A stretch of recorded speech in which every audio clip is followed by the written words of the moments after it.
sake. Good evening and welcome to yet another episode of the FFS podcast. I'm your host Prati once again, and this is episode number 4 of season 4 of the FFS series. This series is where we talk about the big breaking news in the world of football, anything that is hot gossip or topics that come about during the week or month. And we try to cover it. We try to get opinions of various guests from various parts of the world on that particular topic. Of course, relevant guests, those who are closer to the topic than the rest of us. Today's episode is somewhat in line with the past two episodes that we have already uh, released and recorded, in that it's not the happiest topic. It's not something that it's not the most celebratory topic. It is, in fact, something that is quite sad, sober, angry. I mean, we've got a whole range of emotions. I suppose that both our guests are going to display in full flow in today's podcast. Uh, and talking about our guests, so of course we will start off with introductions, and who better to start off with than Natalie? Natalie, welcome back to the podcast. Glad to have you back on here. Why don't you tell us a bit about yourself? Yeah, so my name's Natalie. You might have seen me on different podcasts talking about men's football, women's football. I am the founder of the Man United Women's Supporters Club. Other people know it as the Barmy Army. That's how I started watching women's football. And I love women's football. Did a lot of Euro games, see me at a lot of WSL and Championship games. Just always talking, always trying to help with the growth and help people to understand what's going on in the world of women's football. Yeah, and to those of you who are listening or watching us, Natalie was also a part of our Euro 22 coverage of the women's game, the women's Euro 22 coverage, where we spoke in detail about the various teams and then, of course, reviewed the different stages of the competition. And next, we've got Unnati. Unnati, who is another regular guest on this podcast, again, part of the Euro 22 panel of FFS podcast. Welcome back, Unnati, and why don't you tell us a bit about yourself? Thanks, Pradi. Hi, everyone. This is Unnati, and I basically write about women's football. Really passionate about it. I write about women's football on Sporting Her Football Hub. We will different platforms as much as possible, and yeah, pretty much try to cover the game. Give its rightful coverage. We don't get to see much of that, but yeah, that's about it. No, awesome. And the funny part is, when I was looking for panelists for this particular episode, of course, Unnati was the first one who I reached out to because of her great affiliation with Spanish women football team. If you watch the Women's Euro 22 preview and all of that, you definitely know what I'm talking about. And I was looking for other guests. Of course, we have Natalie also on here, but I was looking for some more panelists, probably someone who is more in tune, I suppose, who had covered the recent incident with the Spanish women's football team. And every sort of major women's media outlet that I kind of knew about, and I was like looking at articles that they were about these, all were written by Unnati. So I was like, oh god, okay, so she's basically got a monopoly on that market. I couldn't find anyone else in that short time.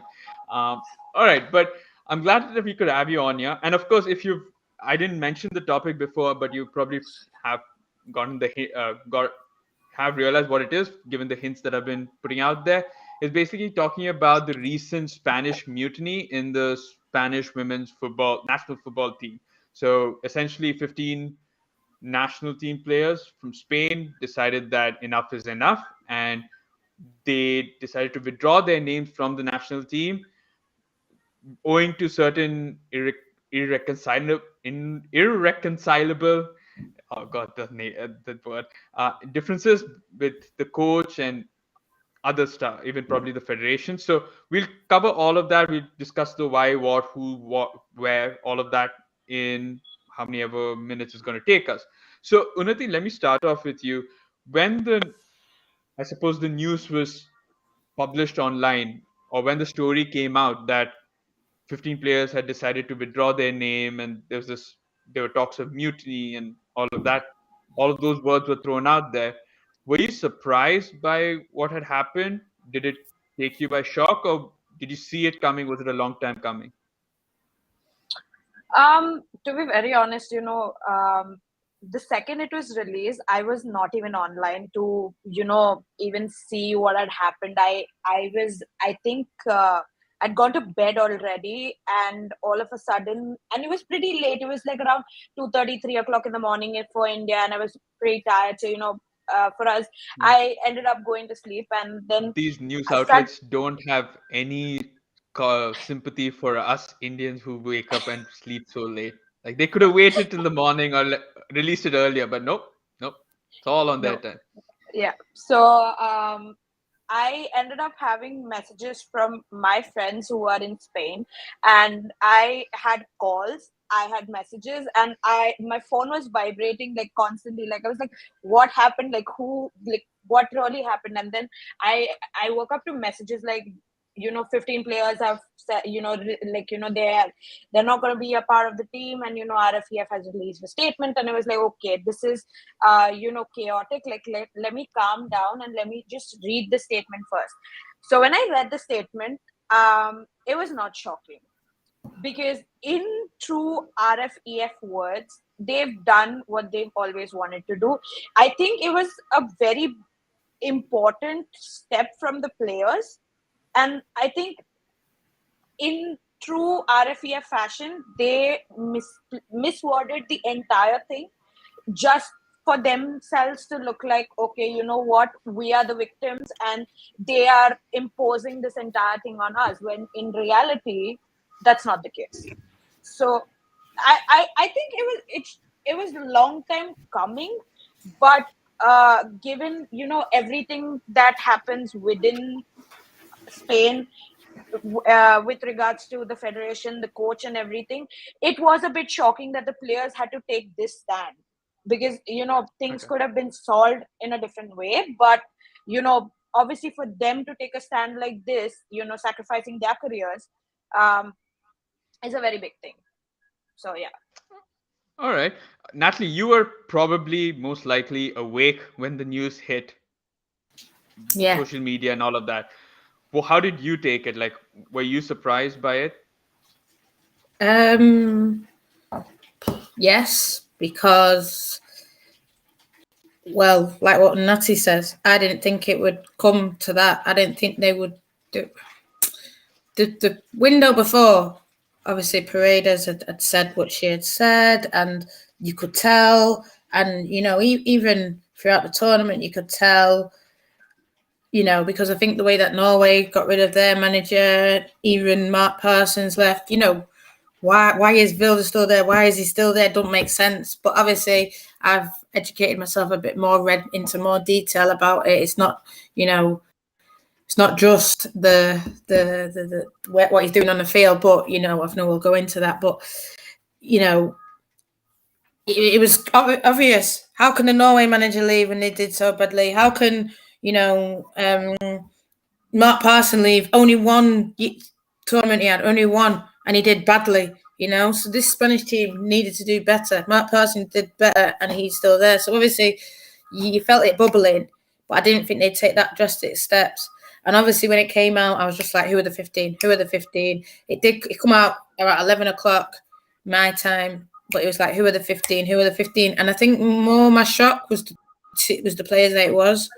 So a lot of people were saying, "Oh, no way, Lucia Garcia, who's just joined Man United, no way she'll be on it. She's sort of one of the favourites. He plays her, and she was on it. And I just think what Unnati says about the whole, it's worked to their. I know we're going to come on to it, but it has worked. This is what they've wanted, Madrid to be the team, kind of in a way, and that's what I've read recently as well. And everyone just thought, oh, it's just Barca players, flexing. No, it's more than Barca players. There's a lot of players. And I think the players that it was, I was shocked that it was all them. So, but shocked but proud, but happy. Not happy because obviously it's not happy, but it shouldn't have to come to this.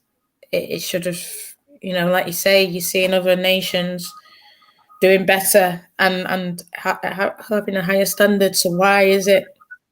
Well, we can speculate why, but why is it acceptable for a Spanish team with some of the best players in the world to be hearing, we're hearing about players coming out and saying what they're saying, and that are not Spanish, kind of thing, and it's not asking for much, just asking for professionalism and to be treated like professionals, and obviously it's not happening. Yeah.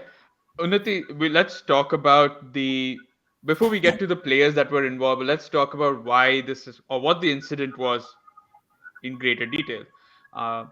This is, okay, I'll come to the previous incident later on, but according to you and from what you've read and what you've written, what do you think were the actual events or the details behind this incident? Like, why did it happen? Why did the 15 players decide that enough is enough? And what led to their decision to withdraw from the national team? I wish there's like a simple answer to this, Prati, because okay, so let's just I'll try to keep it as brief as possible. I know that's not going to happen in regards to everything that has gone down, but so with regards to other countries, you see them not their coaches being fired, and everything else, like if the team hasn't performed well, like Nat just mentioned, Norway's coach went out, and then Mark Parsons in one tournament he's out, but in Spain's case, it's very funny to say that, because the federation themselves kind of renewed Jorge Vilda's contract before the Euros. So that is one of the biggest things. Like, why would you renew a contract for any coach or anybody in general before a tournament? Like, you see how a coach performs during the entire span of the tournament and then proceed ahead with it. But then no, obviously in typical of whatever has gone down with the RFEF, they went on to pretty much just go ahead and renew his contract and everything. Obviously after that, like we saw the international break after that, obviously we saw the performances. Now, like I can just give you one simple example. When you see the game between Spain and England, throughout the entire tournament, we've had this discussion, Pradi. Spain is lacking, in attack. Like, they don't have a striker. They have their players out, because of injury. So you didn't have someone like Jenny Hermoso. You didn't have someone like Alexia. So obviously you needed someone who was an attacking force and, could score goals. And they had someone sitting on the bench, and that person was Amayu Sariegi. And he did not use her all tournament. Like, she sat on the bench all tournament. Okay. And let me just add this fact that if anyone who's seen the league, the Spanish league last season, would know she is amongst the top scorers of the league. So to have someone like that sitting on the bench is just a big question in itself. And then you saw the kind of impact she brought in those last 15 minutes of the game versus England. You just think, like, had she been there all the time on the pitch, the story would have been completely different. Even against Germany that Spain played, and even against England, it would have been a different story. But that's just one part of the story. The other part of it was to think about how Nerea Izaguirre, who is another Real Sociedad player, was not called up for the Euro squad. She was not a part of it, and she's again someone who's amongst the top goal scorers of the league. So you deliberately would omit all these players out of the team. That was the first problem. You are omitting players out of the team. The second part was over-reliance on the players from Barcelona. And I say this with zero intent of say, the fact that, I'm going to be biased about the fact that, okay, Barcelona players are great, that's why he puts them there. No, the problem is that he puts them there because it's just so easy. These players from Barcelona have been playing with each other for years, and I mean it, from years, good over 6-7 years. And because of that, they have this ability to communicate with each other on the pitch without even looking at each other. So they just know in their head where the other person is going to be on the pitch. So it's easier for them to play that way. So irrespective of, so it's more or less like, take Barcelona players, put them on the field, and ask them to play exactly how they play back in Barcelona. Okay. That was the second problem. So over reliance on Barcelona players. The third problem was injuries.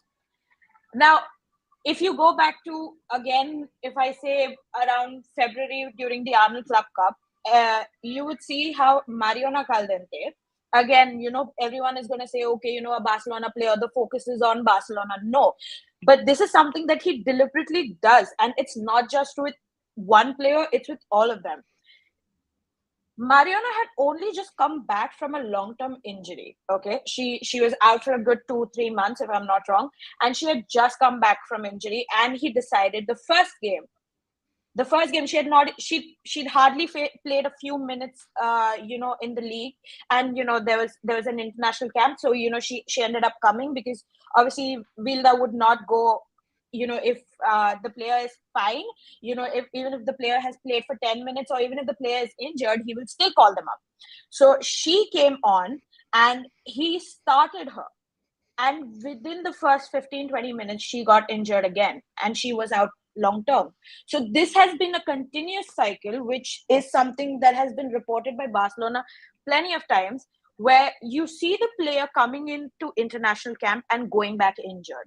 So there's again that problem of injury management, minutes management, because you see, another example, you see Patri Guiaro, she is the pivot of the team. Okay, she's the pivot, she plays as a number 6, and he says, Jorge Vilde kind of, indirectly mentions that there is no other player, who could replace Patri. That's not true. Initially, obviously, Virginia Torresia was playing, and after her illness and everything, she went out. She had cancer, so she went out. She couldn't play anymore. But it's not true that there were no other options. You had Maitane Lopez, who plays for Atletico de Madrid. There was an option, like it's right there, and he's not been calling her up from 2019 now. So again, like, minutes management is so bad that he's played Patri every single game, all of 90 minutes, that entire tournament, and the further tournaments, if you go to see, or the further matches, whatever. The first time we actually saw him really kind of managing the players' minutes was probably at the Euros, but that was also not kind of a big change or something like that. So the real problem for him has always been this: minutes management, injury management. He does not really have any tactical knowledge per se. He's just basically like, okay, you take a set of players that know how to play with each other, throw them on the pitch, they'll know just what to do. The biggest thing that you would notice if you see probably if you see many of the games, but particularly if you see the friendly with Australia just before the Euros, you'll see that the Australian players, in order to they were regrouping to talk tactics with their coach, whereas you see the Spanish players on the field circling around their captain and discussing with each other instead of going to the coach, and the coach is standing on the sidelines just looking at them. So it kind of tells you the cluelessness that this man has. And I say this with so much anger, because that these are some of the best players in the world, and they could do so much, but if you really go to see, everything that they're performing is based on their own knowledge, not because of what the coach is telling them per se. So that was one of the biggest problems that they had. After that, in the previous camp, if you see, during the Euros, I don't know how many have noticed this, but obviously because all the news comes out in Spanish, many people are unable to follow it and everything, but there were issues with Sandra Panios.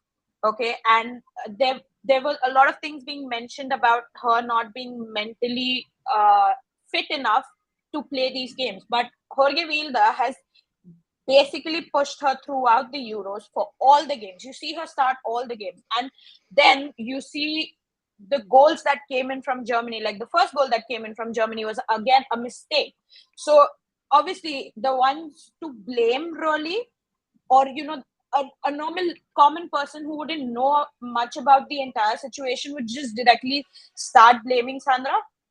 And a lot of people did, but people who actually know would know that she shouldn't have been playing that game in the first place. You had two other goalkeepers on the bench. You had Misa, you had Lola Gallardo. You did not want to use them. You just wanted to rely on Sandra. And when she made a mistake, even then when she's telling you that, okay, she's not mentally fit enough to play these games, she's not feeling good enough to play these games, you still push her to play these games. So that was the entire situation during the Euros.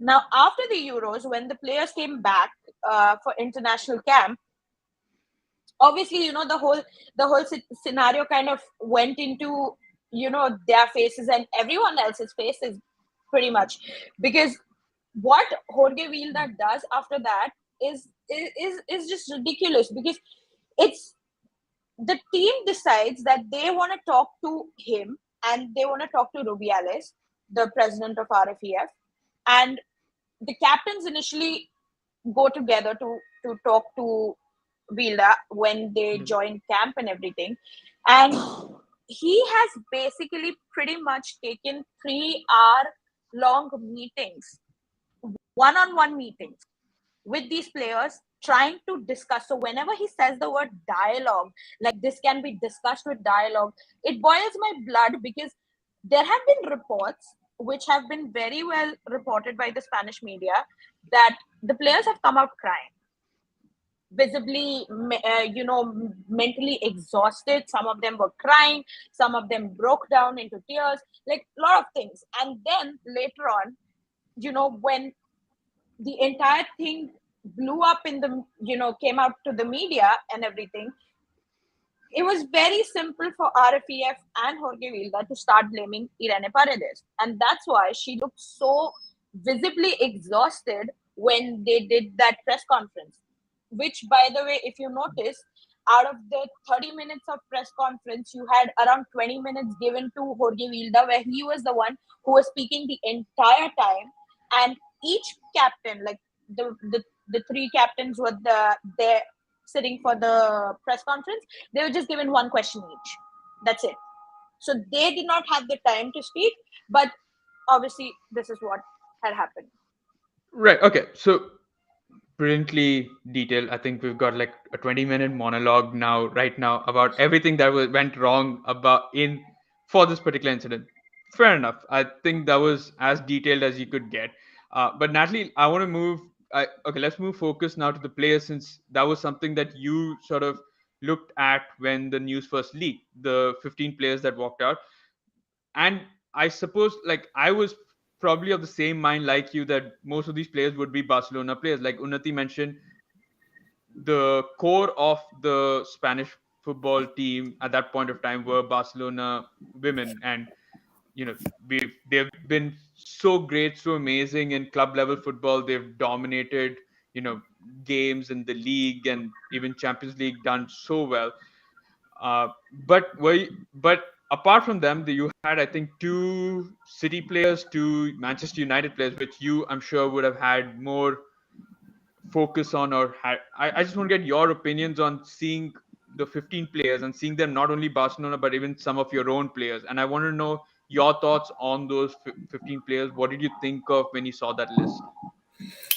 Yeah, shocked. Like I said earlier, a lot of people didn't expect the names that were on it. I think a lot of people thought, yeah, it'll be all Barcelona players. I think that our RFEF even made a big deal about, Alexia isn't on it, but obviously she's clarified why she wasn't on it. She didn't get called up. But There's athletic players. I don't even know if fully the players. I think I'm seeing the players that are called up, but Man City, Man United. Leila Alexandre is on it, and she's sort of in the squad. She's sort of like 50-50. She doesn't play as much, and you didn't think that she would sort of risk this. I talked about Lucia Garcia recently signed for Man United. Yeah, a lot of people didn't expect her to be on it because she sort of has played in the Euros. She was the number 9, and a lot of people would say, "Oh, I think Unnati said Amior, was sort of had scored more goals, is more a natural 9. You would expect to see her playing. Obviously, plays Lucia, so people didn't expect Lucia to be on it. But I think it shows it's not just sort of like Barca Real Madrid thing that they did try to make it out. I mean, I've heard reports as well that Madrid told their players not to be in it, whether they want to be in it. We're talking about girls are coming out of meetings crying. I don't think it was just the Barcelona players that are coming out crying. It's all the players. This is what he's doing to them, and this is why it's a bit shocking that they're not, really treating their players well. I mean, on a Batche, for me, she's one of the best fullbacks in the world, and for her to be on it, it's more than just like mismanagement, in my opinion. It's we're talking about America and systematic abuse. This is what it is. What's going on? Abuse. And Becky Sauerbrunn, I think that's her name, said yesterday, if people don't leave, and I'm going to have to think about that. But their head roll there in America, whereas in Spain we're seeing people protected, and that's the difference. And players, some people are not believing the players. Trying to paint it as us versus them. Blackmail, all these kind of things. It's nothing like that, and that's what people need to get around their head. It's nothing like that. They're just asking for professionalism, professional treatment. People talk about equality and all this kind of thing. It doesn't mean equal pay necessarily. It means just treat us. You wouldn't see this in the men's game. You wouldn't see 15 players leaving, and if you did, you'd see a whole different reaction. But it's sort of seen as petulant women lashing out and emotional rather than this abuse. We've put up with a lot, like I was saying, mismanagement, injuries, and they've not really said anything. And when they did try, it was shut down. So this is sort of the last point of call. And for me, I feel like even FIFPro trying to get involved, trying to negotiate. It's no for me. There shouldn't be Yes, everything's negotiation, but we're looking at how can I say, not dictatorship, but sort of entrenched sort of emotional abuse. How can you negotiate on that? There's no negotiation to be had. For me, I think we need to look at the way that it's being treated. I completely agree. I think. Oh, I've got my echo somewhere. I don't know why. Okay. Hello. Yeah. Okay. Yeah. No, I completely agree with that. I think it was very interesting to see, Madrid from a club level come out there and ask their players not to get involved. Like you mentioned, I think from a club, in men's football, you're right. I don't think we've seen this level of abuse, or we have, like Unnati mentioned, like, Jorge Vilde has, his certain set of players that he wants to always play and all that. That we've seen. Like right now in England's setup, you have Gareth Southgate, who has his own set of players and he will play them no matter how. But it doesn't go to the extent where, if a player is injured, that a coach is so heartless that, he pushes them forward, and there's no, extra mental toll on these players where the coaches, mentally abuse them or abuse them in any way, any shape or form. I think in terms of a mutiny, the one that probably comes to mind was France, I suppose, in 2010 or something. I don't know. I forget the tournament. I think it was 2010. And where a few of the players, started had an argument during a training session and they walked out because of that. But again, that was resolved because they didn't do well in the tournament and the coach eventually got sacked. Here we're talking about the federation sort of doing everything in its power to protect the coach. And it's weird because in the men's team, again, I think before the 2018 World Cup, when I forgot the guy's name, Lopetegui signed for Madrid, and then they sacked him immediately. Just for having signed for another club, for a club, instead of you know saying that after this tournament I'm gone, I'm signed for Real Madrid. They sacked him before the tournament. I can't believe that, like, a, a group of players who have publicly gone, or well, not actually publicly, because the publicly only came about because of the federation posting it publicly, but went to the federation with these sort of concerns, and the federation did nothing. I mean, if that federation was so easily swayed to sack a men's football coach for signing for a club, how are they not so how are they not ready to do the same for a coach that's done way worse? Okay, I mean, someone who is not only like gotten probably worse results than the men's team coach, or and has also mentally abused and physically tortured the players. So it begs to, I mean, beggars belief, I think that's what it's called. Can I just say though, it's Yeah. because he's related to. I know it's not, and people might say, "Oh, it's slanderous for me to say that," but that's the be all and end all. I know you probably had it set up and I'm probably skipping ahead, but that's why No, I didn't he's know. related to his dad is the head of women's football, and that's where it all comes back to. So they're always going to protect him. Okay, wait. Yeah, Unnati. So he has a very significant role within the federation, but he's not currently the head of women's football. So Jorge has two posts himself. He has two positions. So one, he is the national team coach, and at the same time he is also the sports director of women's football in Spain. So Okay. he has two positions. So it's more or less like, in order to go and complain about Vilda, who do you complain it to? You complain it to Vilda. himself. That's the scene. Okay. But I mean, like Natalie, to even have that sort of and power or influence within the federation, I can see why Rubiales is hesitant to make a decision, which is to sack him. And yeah, but I suppose this is not the first time. Okay, wait. Yeah, Yeah, go ahead. I just want to add a point. So this is known like majorly to a lot of people in Spain, but apparently, and I say this allegedly, I'm saying this again and again because I don't want anybody attacking me for no reason, or Yeah. me getting blacklisted, because I know that's gonna happen, might happen.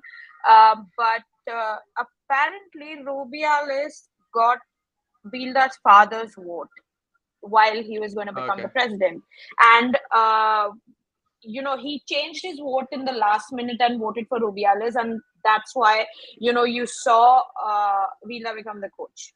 So it's not Yeah. Vilda becoming a coach on his own merit. It's more or less because of a vote that he's come into this position, and he's stuck there. I'm not surprised. I mean, the RFEF is drive with politics, right? It is synonym. It is so They're politically shady. motivated. Yeah, it is. I mean, I'm not talking about only women's football. Like in men's football itself, you can see how much, especially Madrid, have influence in RFEF. Like it's and like there's a lot of power in the capital city itself, and I So can see.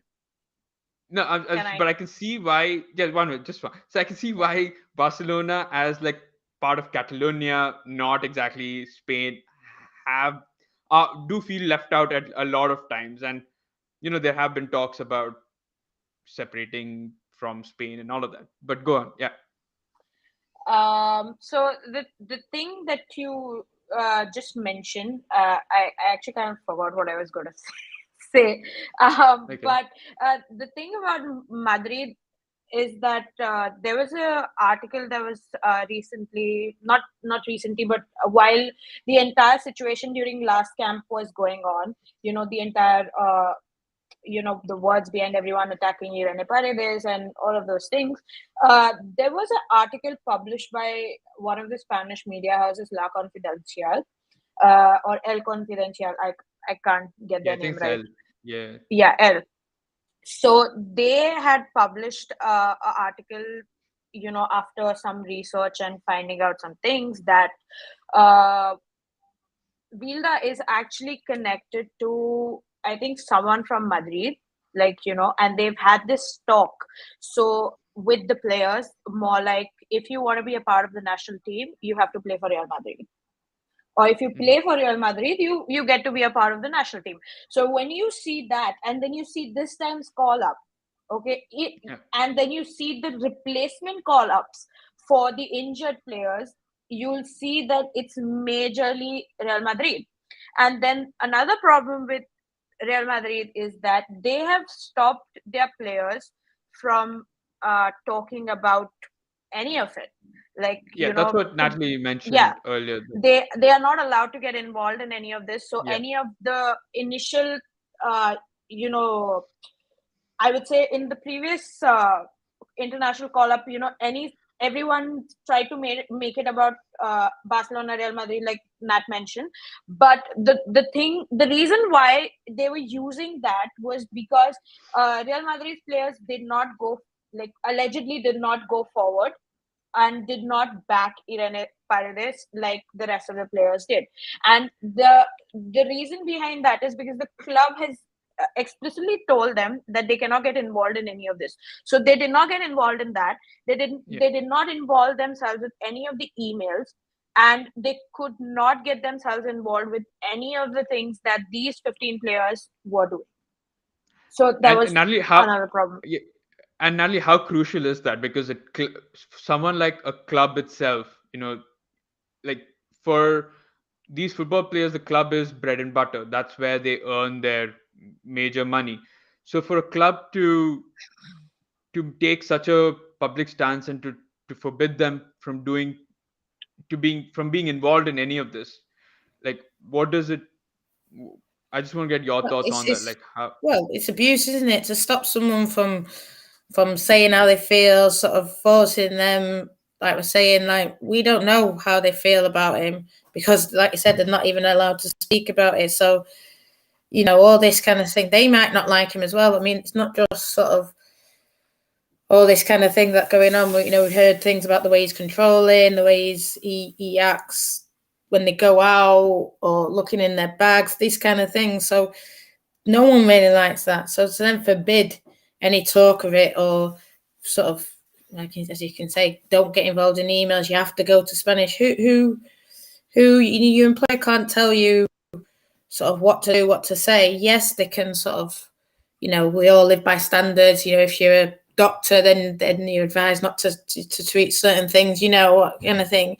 But this is football at the end of the day, and everyone should feel safe. Everyone should feel protected. And like you say, there'll be people there that from Madrid that probably are upset at Vilde, probably do want him to leave, but they can't even, or even probably support the 15, but they can't even make mention of it because, like you say, then they're at risk of losing their bread and butter, their everyday income, because, like you say, that it's forbidden. And we're talking about, and I don't like to just go back to it, but the NWSL, the culture there, and I know it's sort of two separate stories, but for me they link because the players were stopped from talking about things that are going on when they knew that abuse, they weren't allowed to speak out about it. What kind of workplace is that? It should be seriously looked into because, like we're saying, men and women treated differently. They're taking it a lot more serious, the men's team. But these things happening on the women's side, it seems to be, it's emotional, it's this and that, and it can't be allowed. And I suppose it's easier for the club to do that because they're women footballers. Because I don't see this happening for the men footballers because, like, I have like personally, I feel like men footballers, even if they were given such a directive, they have so many options available to them that they can still come out and publicly say what they feel like.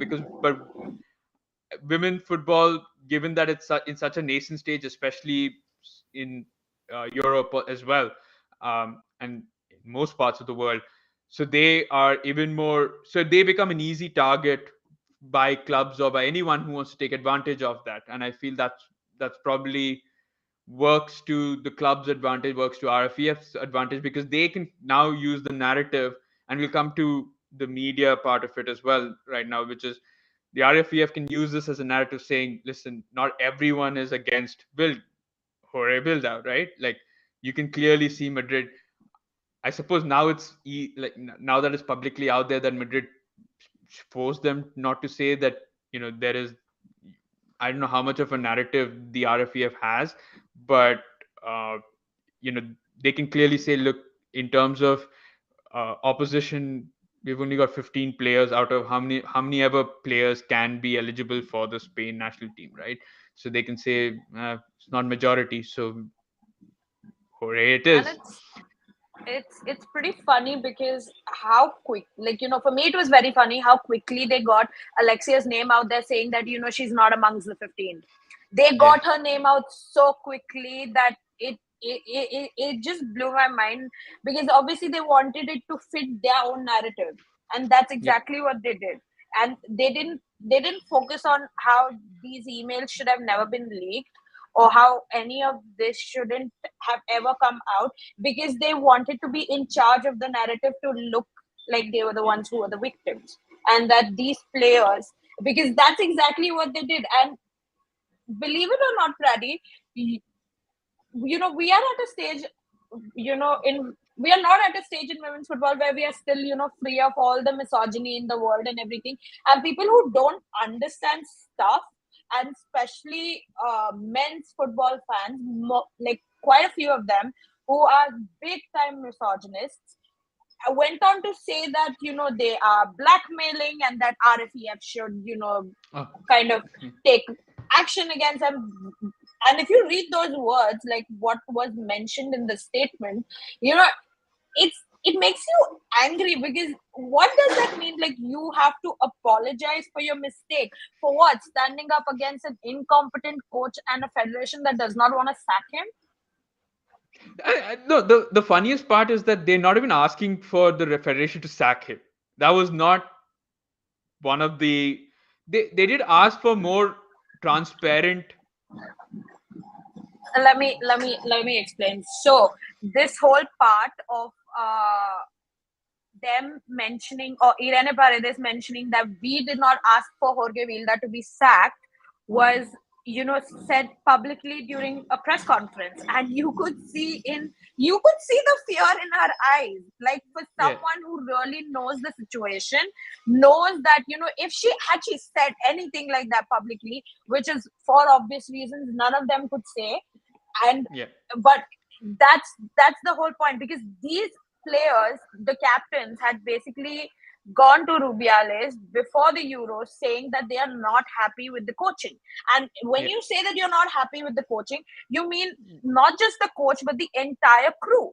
So the yeah. entire coaching team. And believe it or not, there are many articles out of Spain right now, obviously again from El Confidencial, mentioning the fact that Wilder surrounds himself by coaches and medical staff, the ones who he can control, basically who are below him. So he's not working with people who are a level above him.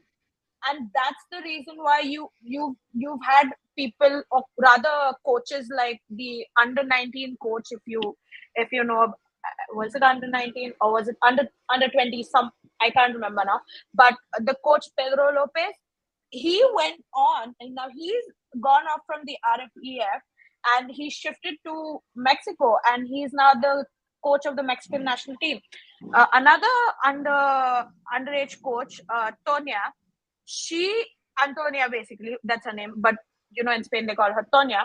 She was also sacked from RFEF, because these were the ones who would have taken charge of coaching the senior national team after coaching the unders. And that's the reason why Pedro left, and obviously Tonya was gone off lot of things, like, but you could see that all the competent people were thrown out and taken into other things. And then Jorge Vilda has the nerve to say that he's had offers from Canada and Australia and God knows where else. Take it. But he does not want to go there because he thinks that he says that he's very happy and he wants to be where he is. Let me tell you why. The only reason why he is here is because he knows that no other country or any other federation or the names that he's been giving would tolerate his nonsense or tolerate his coaching, because he to be fair, there are a lot of reports that he does not even really have a coaching license. I won't be surprised.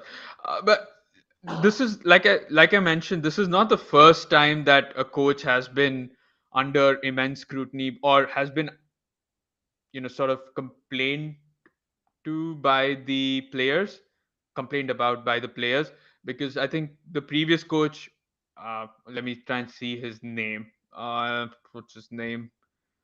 Quiere something. I'm just trying to see if I can find the guy's name. Yeah, Ignacio Quereta. Okay, I probably butchered the name. So he was similar kind of story, I suppose, where far worse. So yeah, okay, far worse. Yeah, which even Jorge said, it's not a comparison to that. Which far worse, but give or take, he's done the same thing. So no, I'm not saying. I mean, we that's what Jorge said. Now we're not going to take his word for it, right? So, it's the second time. And Natalie, is there a fear from as a woman or from the women's side that the narrative could be it's not the managers, the players? Like, for example, you watch Manchester United, you've seen coaches come and go, and every time and then there's this narrative that it's not the coaches but the players who are at fault, right? Like we've seen with Pogba and the like early days when Mourinho came in and then he got sacked, and like how many managers can you go through? And I'm not saying that's the case here. That's definitely not the case here, because these two are way worse. Yeah. But I'm just talking from a narrative perspective. Is there a danger that could be possible? When you look at Spain, and I looked at it, and Vilde has been there, what, 7, 8 years? And then you talk about the guy, 7. And you talk about that guy before him, far worse. He was there, what, 10 years? And then there's someone else who's been there from the start. So they've had 3 managers. 2. Are you sure 2? 2 or 3? Well, anyway, I think, I don't know, 2. Ignacio Quereta was there for 20, 25, 27 years. So how can you say that, it's not the managers, it's the players, when these coaches are given 10, 20 years? It's not, there's no chance to say, if it was like you're talking about Man United, we went through Jose, went through Moraes, went through this, and, even Ranieri, Ole, and then Ten Hag, that's 3 managers within, 2 years? Yeah. Wilder's been there 7 years, and he's not got past a knockout round. This is, if he's sort of said, I've got offers, I've done this, or I'm a great coach, I've made mistakes, but I'm still great, or something. How can you say that you're great if you've not won anything? Even if I look at as an English person now myself, Phil Neville, he's great, he's the only one we could get. But in the minute they stepped it up and actually went for a top level coach, it's not like that you can't see who a top level coach. You can look at Spanish League, look at what Real Sociedad are doing with their manager. There are top level coaches there. And like you say, England just looked. Who won the last Euros? Serena Bun. Then they won the Euros. Who, I don't even know. Emma Hayes has recently come out, I want to manage Spain. Boom, there you go. This is the kind of thing that they should really be doing. It's not like there's bad players. Any manager could come in there and, maybe not myself, maybe not us 3 around a podcast, maybe not people watching, but people can come in and manage that team a lot better than what he's doing. And like I said, you've seen it with England. Phil Neville, he's not really a great coach. He's shown, look at his resume, even he's not doing it out in America. So the minute England got rid of him and actually got in a great coach, they won. So I don't think there's any reason why that can't happen. I mean, even, I know he didn't do well, but someone like Mark Parson, he's actually done decent things. There's people with resumes out there. I might not be overly keen on, when people might not be overly keen on our current Man United women manager, but he has a resume. He's done things, whereas, like we say, Vilde just sort of went from the under-19s. Yes, he won it, and then straight into the first team and been there 7 years and not done anything. So even though they're not technically asking for him to leave, they're just asking for better, because they know that they can win. That team wins already. Then you add in people like Oda, Lucia, all these kind of extra players that with Amiot, you add in that, of course they're going to do well. You add in the Real Madrid players together, but now I think I don't know what they're going to do, and I'm not overly concerned until this whole situation's resolved. Yeah, it must be so frustrating for a group of players like the Spanish women's team who's got probably their golden years ahead, or are in the during the golden years right now, that you just needed somebody competent at the helm over there to try and say, because I'm pretty sure these group of players could have at least won one major trophy, if not more, given their talent. Unnati, you wanted to say something about? Yeah, I obviously want to add quite a bit about Ignacio Quierda and what has happened since then and everything. But I just wanted to mention one thing, since Nat mentioned Phil Neville. I completely forgot about him, but he deleted a tweet, if I'm not wrong, and I see these things quite a lot, but he did mention something about the situation and he was in the wrong, and it was a very bad tweet that he ended up deleting. He Not said surprised. something like the players should know better, and I don't know, I can't remember it clearly, Okay. but he had a very bad statement to make, Yeah, and he very quickly deleted that. Yeah, someone said they're proud of the players, and I think he quote-tweeted someone saying, how can you be proud of people who decide not to play for the national team? And then I think when all of it came out, it suddenly realised he doesn't know what he's talking about, and maybe he should keep his mouth shut. And that's what I see. I get it. You see something like that, you think, oh, what's going on? But then when you read it and people educate themselves, you can't not be behind the Spanish women. So, yeah. Yeah. Unnati, just before we come to another section, which I'll ask you, Natalie, the other thing that I wanted to talk about was Alexia's, her coming out and supporting the 15 players, right? Unnati mentioned that was probably one of the arguments that RFEF had, which is a Ballon d'Or winner, a mega superstar like Alexia Putellas decided that hadn't come out yet and in support of these players. But of course, once they put out the statement on social media, I think she retweeted the same thing, I think she posted the same thing. I don't think she retweeted it, but she posted the same Can picture. I just add a thing quickly? Before, in the previous camp, Alexia ended up posting a picture on Twitter with Irene Paredes, saying "Contigo," and that says that, with you forever. With you, yeah. So at that point, of course, okay. But this kind of solidified the fact, and I remember seeing your tweet, or Natalie, your tweet. I think you tagged Sid Lowe on it as well, and he said now that Putellas has come out and said something, this probably changes a lot, because you now have arguably the best player in the world right now coming out in support of these 15 players. And of course, now if someone like Alexia comes in, it's not only that women fans will look at her like that. For Barcelona fans, men football fans, she is also the recent Ballon d'Or winner, right? Like, for Barcelona, she's like their shining light. After Messi's gone right now, so no one there. So she is now Barcelona's golden daughter, I suppose, or golden girl, or however you want to call it. So she's now got the attention of everyone, and for that's a big blow to the RFEF, who were content that she hadn't said anything until then. At least. Well, can I just say, she didn't say anything because I didn't understand why she's not saying anything, why she can post that, but she didn't send that original email, because the original email came out because that was in response to players being selected. So, of course, she didn't send an email at the start because she didn't get selected because she's injured. And so I think, and when they put their statement out and the girls did the follow-up, she posted it because she says, no, I'm in agreement. We're not asking for this. We're just asking for better professionalism. It's affecting our mental health, and we don't appreciate you sharing the email. But since you've opened that door, this is what we're saying, and obviously then she's shown that.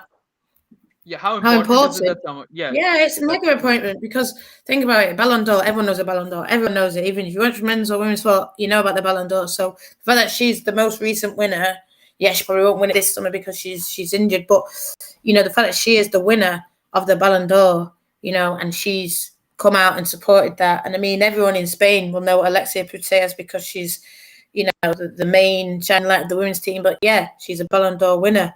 So they sort of thought they had the upper hand, but then it's been shown against them, and now they can say, oh, this and that, Barca, Real Madrid. But I mean, I've seen a lot of the picture. It just doesn't feel right. I like Spanish women football. I want them to do well. I think they are the best team in my opinion, even though they didn't do it. But I just feel like a competent coach would win.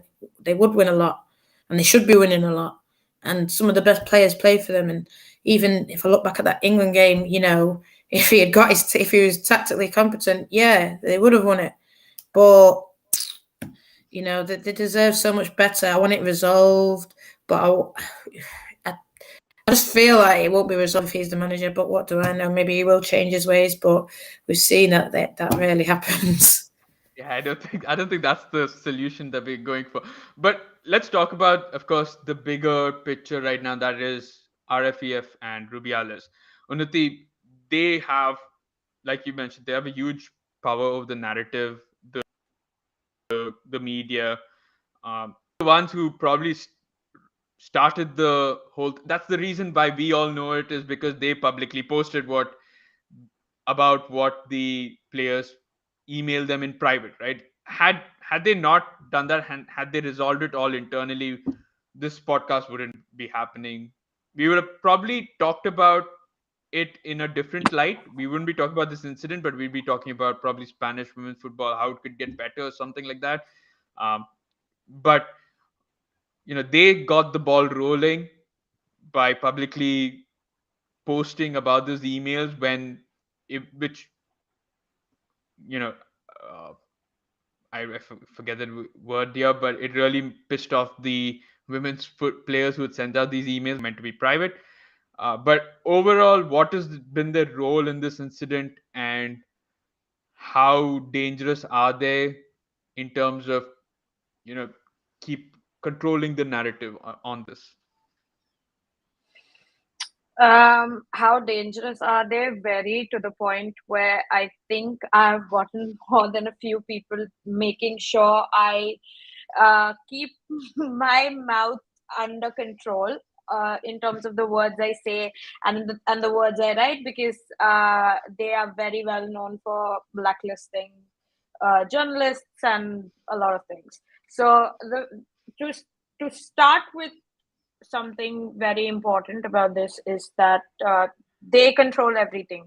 That's what we know. They control everything. And the reason why many a times you don't see things coming out of Spain is because you don't see the mainstream media talking about this in good light. Like you don't see them talking from a perspective of what the reality is. They are probably just, what they basically do is they control the media. So it's basically pretty much them telling the media that it has to be under their narrative. So that's how they control these things. Very few media outlets out in Spain have really I would really like to mention these journalists: Sandra Riquelme, Maika Jimenez, Andrea Palaez, and Andrea Menendez Faya, Maria Ticas, Miki Soria. These are people, these are journalists who have really done their best from Spain to cover the entire situation, bring the truth out there, in comparison to much of the mainstream media who who, I'll just give you a small little example. When this thing came out, like this entire situation of, the 15 players have sent emails that they do not, they do not wish to be called up because of XYZ reasons, like they have issues with their mental health and all of those things.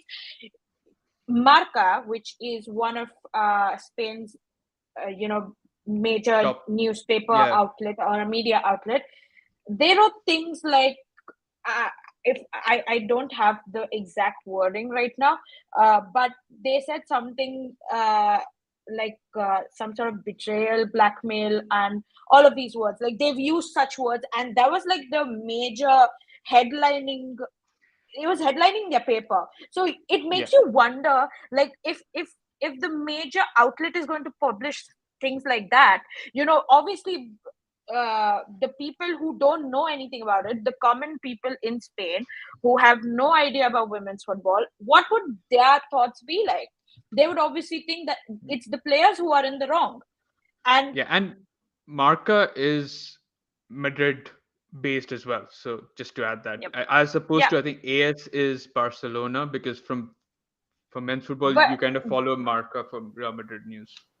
Yeah, no, but I remember seeing from Marca. I remember seeing from AS as well. So I think Sport did a good job. I can't remember exactly, but Sport is where Diario Sport is where Maria Tikas and Miki Soria work. So they were kind of the ones who are making sure like the truth is out there. So Sandra Riquelme, who works for Relevo, she was someone who was so vocal. Her, Andrea Menendez Fire, these people are so vocal, and that's how who have questioned Vilda during these press conferences, and they have been courageous to ask them like straightforward questions. Not that he's answered them, but they have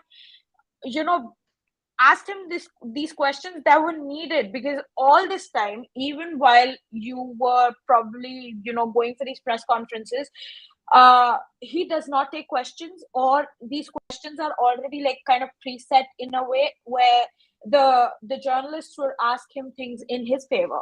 And if you ask him something which is wrong or does not work in their favor, forget about getting an accreditation ever again, or forget about the fact that you can even get a job ever again. Because I can tell you this. So Danai Bornat, who's written this book called as I honestly I can't remember the name of the book, but that's okay. she has she wrote a book about kind of emphasizing on what exactly goes on during the international camp, and how it's like. He's asked players not to lock their hotel room so he could check up on them if they're asleep or not when they go out for so when they go out for shopping, he would check what they have, or XYZ things that he's done. So it's kind of detailed quite a bit in that book, also about whatever Ignacio Quierda has done and how the players had to stand up against him back then, against his mental, physical abuse and homophobia, all of those things. So she recently, or I would say she tweeted out today that she worked for a media channel and a media house. You can go and check her tweet. But she said that she is not being allowed anymore to speak her mind about this. So it kind of tells you what the RFEF is doing with these media houses. And she said that if I can't speak up about what I want, about this entire situation, and I can't bring things to light, then I do not want to work there. So she has ended up resigning. So she does not have a job right now. Similar story with Andrea Menendez Faya, who is again blacklisted by the RFEF. So these are people. So if you speak up against them, you get blacklisted, and that's the thing. So that's how they control the entire narrative. So it's like you either do things according to us, according to the way we want it, or you just don't get work anymore. And that's the reason why all these people out there, I would say, do not understand the scenario as much as they should, because the truth never really comes out.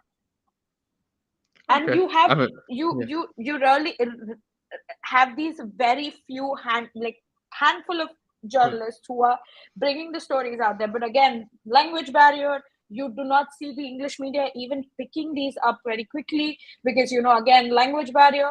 So because of that, the story kind of gets lost somewhere in Spain, and then it never comes out. So having, like you asked, Nat, what was the importance of Alexia in this entire situation? That was the importance. Her putting this thing out there. She is someone who has the eyes of the world on her. Yeah. So if she posts something like this in favor of the players, and that's exactly kind of what happened. She did that thing, and the players had to take this drastic a step, and that's how things have gotten known all around the world. Otherwise, had it been a different scenario, I wouldn't even I can tell you, it wouldn't have gotten out. Yeah. It's very rare you see things like this, because everything that had gone wrong during the last camp, when Irene Paredes was attacked, and the entire press conference was going on so bad, and all the things that went down in the last camp, it wasn't out there, and it didn't get as much attention as this thing did. Why? Because you had someone like her, someone as influential as her, posting about it, talking about it, and that's how things have come out.